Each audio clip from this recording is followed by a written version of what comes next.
สวัสดีครับพี่น้องสบายดีFCทุกคนเด้อสบายดีแม่ๆทุกคนนะคะกินข้าวห้ากะเละพี่น้องตุ่มไข่เออลืมเขียนเวลาสมงครับเมื่อตื่นลงตี 4พี่น้องเอ้ยถ้าแก่ไปลงตี 4อากาศมันห่อนแฮงอากาศมันเริ่มห่อนคอยลงตี 4คอยก็สิตื่นแต่ตี 3เกินแฮะก็ไม่คอยตื่นเด็กแต่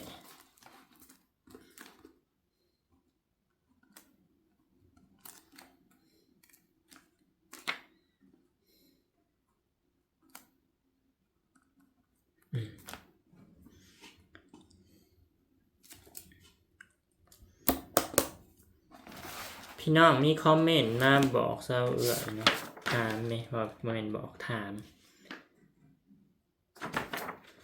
มีคอมเมนต์มาถามเศร้าเอื้อจักเป็นอยากหูแบบว่าเป็นประดับความหูหรือว่าขออนุญาตเนาะอยากสอดชะลอสะเลนะอันนี้ขออนุญาตว่าดูอาจสิบ่สุภาพนิดหนึ่งที่น้องเด้อเนาะจักเพิ่นอยากสอดแต่ได้เพิ่นอยากหูประดับความรู้เนาะว่ารู้คือกันแต่ว่าเสวยกับซีมานะคร่าวๆพังเนาะเพิ่นถามว่าสาวเอ้ยได้เงินเดือนเท่าไหร่คะเซอร์เวอร์ได้เงินเดือนเท่าไหร่เนาะเงินเดือนเซอร์เวอร์เท่าไหร่ก็สิอาจสิบ่ได้บอกจำนวนเงินเดือนเซอร์เวอร์เนาะแต่ว่าสิบอกเงินเดือนของแต่ละเดือนเนาะขั้นต่ำหมายถึงขั้นต่ำเนาะทุกคนอาจสิบ่ได้ซ้ำกันเด้อพี่น้องเด้อเงินเดือนของเกาหลีอาจสิบ่ได้ซ้ำกันเนาะบางคนก็นู่นนี่นั่นหลายอย่างเนาะพี่น้องเนาะก็สิบอกคร่าวๆก่อนแล้วก็สิได้อธิบายให้ฟังเนาะพี่น้องเงินเดือนขั้นต่ำหรือว่าเงินเดือนเฉพาะในเมืองอันนี้เนาะเงินเดือนปกตินะคะบ่ได้ฮักนู่นนี่นั่นเนาะบ่ได้ฮักเดี๋ยวตั้งกล้องให้เที่ยงก่อนบ่ได้ฮักค่าห้องบ่ได้ฮักค่าอยู่ค่ากินเนาะจะตกอยู่2,156,800เนาะประมาณนี้2,156,800เนาะพี่น้องอันนี้คือเงินเดือนทั้งหมดเนาะบ่ได้หักค่าโน่นนี่นั่นแล้วบัดนี้เงินเดือนนี่จะหักออกเนาะพี่น้องเนาะคือหักค่าห้องค่าแก๊สค่าน้ำค่าไฟเนาะ150,000เนาะ150,000ก็สิได้อยู่2ล้าน2ล้านกับ2ล้านกับอีก 6,000 กว่าเนาะ60,000 กว่าไหมแล้วบัดนี้จะมาหักออกอีกค่ากับเขาเนาะ100,000ก็สิเหลืออยู่ล้านเก้าเนาะแต่ว่านี่แหละประมาณเหลืออยู่ล้านเก้าพี่น้องเอ้ยต่อเดือนเนาะพี่น้องเนาะในล้านเก้านี่ถ้าบางคนแบบอยู่เฮือนเนาะอยู่เฮือนแบบบ่ได้อยู่ตู้คอนเทนเนอร์อยู่ในเฮือนแบบเสวยอยู่สิก็สิหักเพิ่มอีก100,000เนาะคือค่าห้องน่ะ200,000ว่าไงก็คือค่าห้อง200,000ค่าห้อง200,000แล้วมาบวกกับค่ากับข้าวอีก100,000พอดีเป็น350,000เนาะก็สิเหลืออยู่ล้าน8เนาะพี่น้องเนาะอันนี้สำหรับบางคนเนาะแล้วบัดนี้บางคนก็สิได้เงินเดือนบ่ได้พี่น้องขั้นต่ำน่ะจะบ่ได้บางคนน่ะจะได้อยู่ล้าน2ล้าน3ล้าน4ล้าน5เนาะมันก็แล้วแต่เฒ่าแก่ให้พี่น้องเอ้ยบางคนเฒ่าขออนุญาตเนาะเฒ่าแก่ขี้งกบางคนก็ให้บ่หลายหั้นนะพี่น้องให้ล้าน2บ่ล้าน3บ่เหลือหักค่าห้องค่านู่นนี่นั่นแล้วให้ล้าน2ล้าน3บ่ล้าน4บ่สิบางคนก็ได้ล้าน5มันก็ได้บ่ซ้ำกันเนาะอันนี้คือแล้วแต่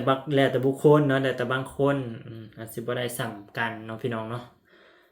ถ้ามันก็ขึ้นกับหน้างานแน่บางบ่อนก็หลักๆมันก็ขึ้นกับเฒ่าแก่เนาะพี่น้องเนาะหลักๆเลยขึ้นกับเฒ่าแก่เนาะบ่ได้เกี่ยวกับเงินเดือนตายตัว การทำงานจะมี2ระบบเด้อพี่น้องเด้อคือเงินเดือนการได้เงินเดือนจะมี2แบบเนาะคือเงินเดือนคือแบบตายตัวเนาะสมมุติว่าเฒ่าแก่สิให้เฮาในเดือนนี้คือสมมุติ2ล้าน2ล้าน2 2ล้าน3สินะ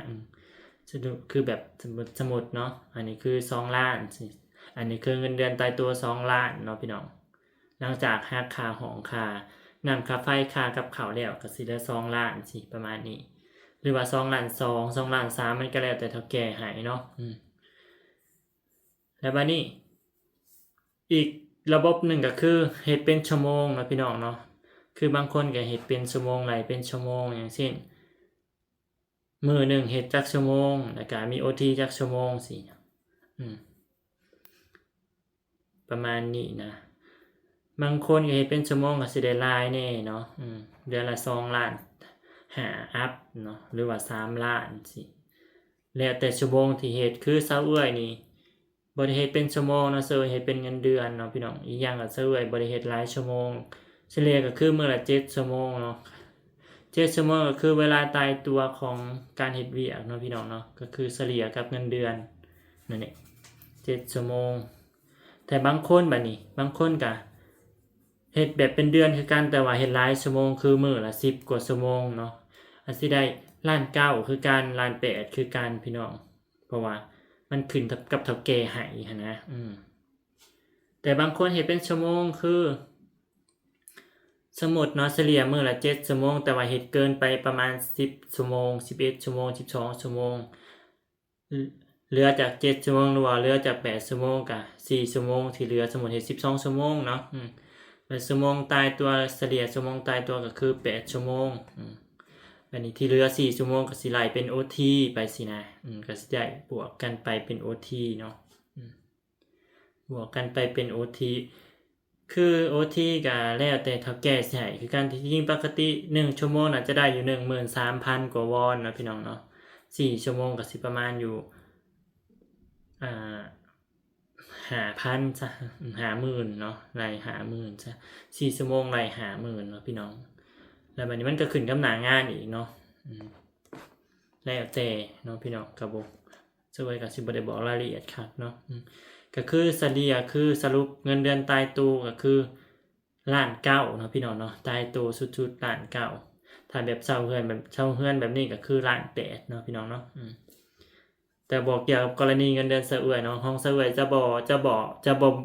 บอกเนาะว่าได้ส่ำใดเนาะพี่น้องเนาะก็คือ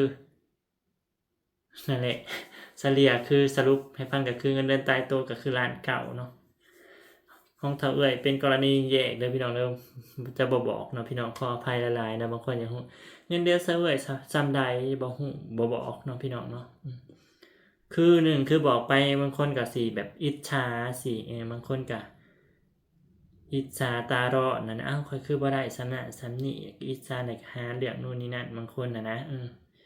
บางคนก็ดีใจนำสินะดีแล้วเสอื้อยได้เงินเดือนส่ำนั้นส่ำนี้เนาะพี่น้องเนาะมันก็หลายคนมันก็หลายแบบเนาะพี่น้องเสวยกับบ่ขอเว้าหลาย เนาะก็คือมื้อวานซื้อนี่เสวยถ่ายคลิปก็คือมี200,000เนาะพี่น้องเสวยเบิกเงินมา200,000น่ะไม่มีคอมเมนต์คอมเมนต์นึงเพิ่นว่าเสวยอย่าส่งเงินหลายเด้อย้านมันอันตรายกับเจ้าของเนาะแม่นถ้าเฮาส่งเงินหลายมันก็สิอันตรายกับเจ้าของเนาะก็ขอบคุณหลายๆเด้อที่คอมเมนต์เตือนเนาะพี่น้องเนาะคือเสวยจะแบบโอนเข้าบัญชีไว้เนาะมันจะมีบัญชีของธนาคารอยู่เกาหลีและก็ธนาคารอยู่ลาวเนาะทุกคนก็สิได้เปิดบัญชีเนาะคือมาปุ๊บมาแบบว่าก่อนสิเดินทางก็ต้องได้เปิดบัญชีอยู่ลาวก่อนแล้วก็มาฮอดเกาหลีก็เปิดบัญชีของเกาหลีหลังจากเฮาเฮ็ดเงินของเกาหลีเฮ็ดเงินได้รับเงินเดือนแล้วก็เฒ่าแก่ก็สิโอนเข้าบัญชีเฮาเนาะสมมุติว่าโอนเข้าเต็มนี่เฮาก็สิบ่ได้เบิกเป็นเงินสดมันก็สิเข้าบัญชีเลยในบัญชีของเกาหลีนี่มันจะโอนไปบัญชีลาวอัตโนมัติเนาะพี่น้องเนาะแบบโอนจากประเทศเกาหลีไปบัญชีลาวเป็นโอนแบบอัตโนมัติเลยหลังจากถ้าแกโอนเข้าปุ๊บเนาะถ้าได้กระยามันก็สิประมาณ2หรือ3มื้อมันแบบมันแลกเปลี่ยนเรียบร้อยแล้วมันก็สิโอนเข้าธนาคารก็สิโอนเข้าไปลาวเลยอัตโนมัติเลยเนาะ สมมติว่าเอาเข้าล้านหาสิล้านหากะมันหลังจากมันแลกเป็นดอลลาร์เนาะของอยู่ลาวจะเปิดเป็นดอลลาร์เนาะแล้วก็อยู่นี่จะเปิดเป็นเงินวอนเนาะพี่น้องล้านสมมติเอาเข้าเดือนล้านหาสิล้านหาเดี๋ยวดิมันเท่าใดดอลลาร์เนาะคนกันยังบ่ฮู้คือกันสมมติว่าล้านหา 1,000 เหรียญสินะมันก็สิโอนเข้าไปบัญชีเฮา 1,000 เหรียญแต่บ่ฮอด 1,000 ดอกเขาก็สิหักค่าบัญชีแบบหักค่าอัตราแลกเปลี่ยนสินะเทื่อละ 10,000 บ่เทื่อละ 20,000 บ่สินะก็สิประมาณอยู่980หรือว่า950ซะละ950ซะล้านหานี่จะโอนเข้าบัญชีดอลลาร์อยู่ประมาณ950เหรียญเนาะพี่น้องนั่นแหละ แล้วในกรณีบางคนที่ได้เงินเดือนหลายก็คือเป็นชั่วโมงแน่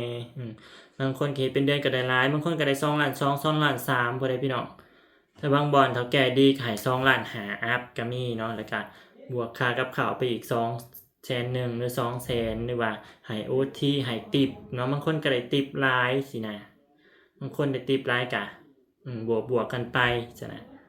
เฉลี่ยบางคนก็ได้เดือนละ3 ล้านพี่น้องเนาะบางคนก็2 ล้าน5สินะ2 ล้าน5เนาะบางคนก็3 ล้านมันก็แล้วแต่การเฮ็ดเวียกหรือว่าแล้วแต่เฒ่าแก่สิให้เนาะพี่น้องคันให้เฮ็ดเวียกหลายบางคนก็เฒ่าแก่ให้หลายสินะเฮ็ดเวียกหน่อยก็เฒ่าแก่ก็ให้แบบเงินเดือนพื้นฐานก็คือ1.9 ล้านเนาะพี่น้องเนาะค่ากับข้าวก็น่ายังแล้วก็คือ1.9 ล้านเนาะหลายคนก็สิได้ในนี่แหละในประมาณ1.8 ล้าน1.9 ล้านนี่เพราะว่าปีนี้นั่นเพราะว่าเฒ่าแก่บางคนไม่เหมือนปีนี้เฒ่าแก่บางคนให้เช่าตู้เช่าเฮือนเขาอยู่สิแบบซื้ออยู่นี่เช่าเฮือนก็สิหักไป350,000เนาะก็สิเหลืออยู่1.8 ล้านเนาะพี่น้องเนาะบางคนอยู่ในตู้คอนเทนเนอร์ก็สิเหลืออยู่1.9 ล้านเพราะว่าหัก250,000เด้พี่น้องเงินเดือนตายตัวทั้งเบิดเงินเดือนทั้งเบิดก็คือ2,156,800 วอนเนาะพี่น้องเนาะถ้าแบบว่าแปลเป็นเงินไทยเนาะเงินไทยซะเงินไทยจะตกอยู่เท่าใดพี่น้องเนาะปัจจุบันซื้อไว้คือบ่อธิบายเป็นเงินไทยนี่คือบ่อันแบบแลกเป็นเงินเปลี่ยนเป็นเงินไทยแบบอธิบายเป็นเงินไทย1 ล้านวอนถ้าตีเป็นเงินไทยเท่าใดสินะ1 ล้านวอนตอนนี้นั่นจะเว้ยก็บ่ฮู้ชัดเจนคักแต่ว่าคือจะไล่แบบนี้เลยเนาะ1 ล้านวอนเนี่ยจะเท่ากับ 1,000 บาทเนาะพี่น้องเนาะ2 ล้านวอนนี่ตกอยู่ 1 ล้านวอนตกอยู่ 21,000 บาท 21,000 บาทเนาะมันก็สิมีปลายอยู่แต่เสวยบ่ฮู้แต่ว่าสไลด์แบบตายตัวให้ฟังบัดนี้เงินเดือน1.9 ล้านนี่จะตกอยู่ประมาณ 30,000 เนาะ 30,000สไลด์เป็นง่ายสุดคือ1 ล้านนี่เท่ากับ 20,000 ล้านหารเท่ากับ 30,000 อีก4แสนนี่ก็สิประมาณ 8,000 ถ้าคือแบบทำผู้ได้1.9 ล้านก็สิได้อยู่ประมาณ 38,000 เนาะพี่น้องเนาะถ้าผู้ได้1.8 ล้านก็ได้1.8 ล้านก็สิประมาณ 36,000 ต่อเดือนเนาะพี่น้องอันนี้คือบ่ได้ตายโตเด้อพี่น้องเด้อคือไล่เงินเดือนปกติเนาะไล่เงินเดือนปกติเนาะ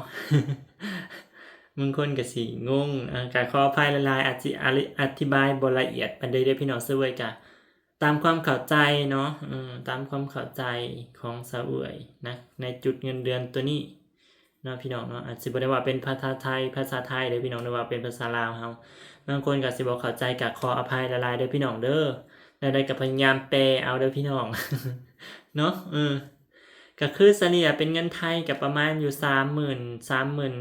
ซะเฉลี่ยเนาะคือขั้นต่ำก็ 35,000 ต่อคนต่อเดือนบางคนบัดนี้บางคนจะเบิกเป็นเงินสดบ่เอามาซื้อกับข้าวเองสินะบางคนเฒ่าแก่ก็ให้แบบว่า2 ล้าน 100,000 แบบ2 ล้านบวกกับค่ากับข้าว 100,000 ก็สิได้เป็น2 ล้าน 100,000 นะบางคนเฒ่าแก่บางคนก็บ่ได้ซื้อกับข้าวให้พี่น้องคือแบบเพิ่นจะบ่ได้หักค่ากับข้าวนะก็สิแบบได้2 ล้านหรือว่าเพิ่นจะบวกไปอีกค่ากับข้าว 100,000 เป็น2 ล้าน 100,000 แล้วก็ไปหาซื้อข้าวซื้อกับข้าวเองสิบางคนเฒ่าแก่ใจดีเนาะคือเฒ่าแก่ซะเว้ยนี่ใจดีซื้อข้าวกับน้ำให้ซะเว้ยก็บ่ได้จำเป็นต้องไปซื้อข้าวเองแต่ว่าใจ จะซื้อกับข้าวเองเนาะพี่น้องข้าวสารกับน้ำบ่ได้ซื้อเฒ่าแก่เสวยซื้อให้เองเนาะพี่น้องและบัดนี้ค่ากับข้าวน่ะเพิ่นบ่ได้ฮักเพิ่นให้เฮาไปซื้อเองกับข้าวกับน้ำเพิ่นให้เฮาไปซื้อเองเนาะกรณีคนอื่นก็เฒ่าแก่จะฮักแล้วเพิ่นจะพาไปซื้อสมมุติว่าอยู่2คนหรือ2ผัวเมียเนาะเพิ่นจะไปซื้ออยู่เดือนละ2เทื่อพี่น้องจ้าคือทุกวันที่15แล้วก็วันที่29เนาะบางเฒ่าแก่ก็วันที่15เพิ่นก็พาไปซื้อ1เทื่อนึงแล้วก็วันที่29ก็สิไปพาไปซื้ออีกเทื่อนึงเป็นเดือนละ2เทื่อเนาะพี่น้องซื้อกับข้าวซื้ออันนู่นนี่นั่นนะบางคนเฒ่าแก่ใจดีก็พาไปซื้อแล้วก็ซื้อกับข้าวให้แบบว่าบ่ได้หักค่ากับข้าวแม่นบ่แล้วก็ซื้อกับข้าวให้ต่างหากอีกคือซื้อหมูให้บ่ซื้อไข่ให้บ่ซื้อแนวอยู่แนวกินอย่างอื่นให้บ่สินะซื้อผักมีซีซ้อมให้โดยที่บ่ได้หักจากเงินบ่ได้หักจากอันค่ากับข้าวเนาะมันจะหัก100,000เนาะแล้วบัดนี้เพิ่นบ่หักหั้นนะเพิ่นบ่หักแล้วเพิ่นซื้อเพิ่มให้อีกเนาะหรือบางคนถ้าแกจะดีก็พาไปเลี้ยงข้าวสิพาไปเลี้ยงข้าวแล้วก็ให้ทิปสินะมันก็ขึ้นหลายกรณีเนาะแต่คือสรุ